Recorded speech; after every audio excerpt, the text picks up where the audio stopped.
Recent events, including earthquakes, floods, tornadoes, cyber attacks, ethical lapses, wildfires, and the worldwide COVID-19 pandemic, have created a confluence of challenges that most of us have not experienced in our lifetimes.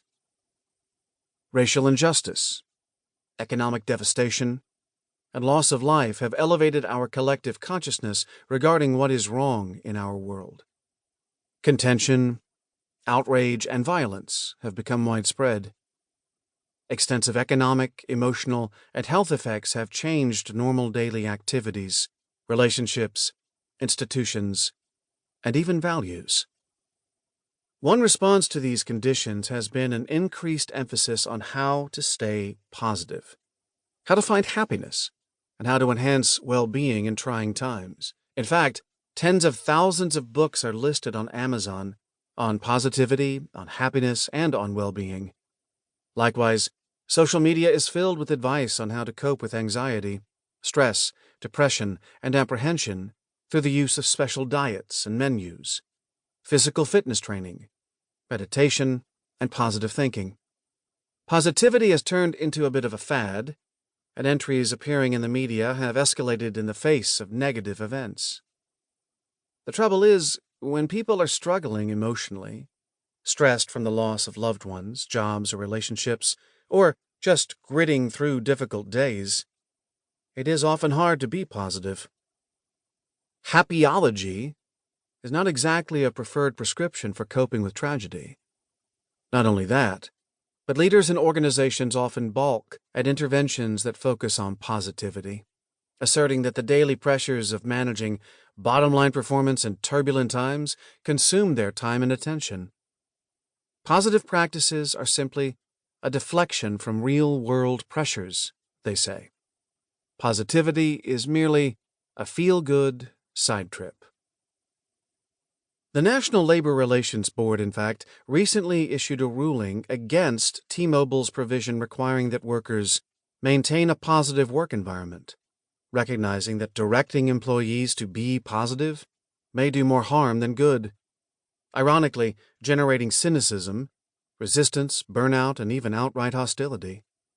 Mandating positivity can come across as uncompassionate toward those who are mourning the deaths of friends and relatives, the loss of jobs, and disrupted in-person connections.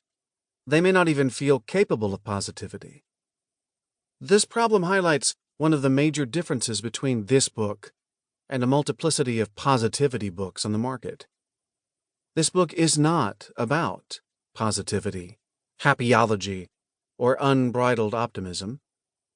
It's about how to capitalize on an inherent tendency in all living systems to orient themselves toward light or life-giving positive energy.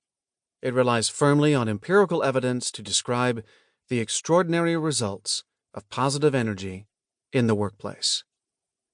The basic message is this: all human beings flourish in the presence of light or of positive energy.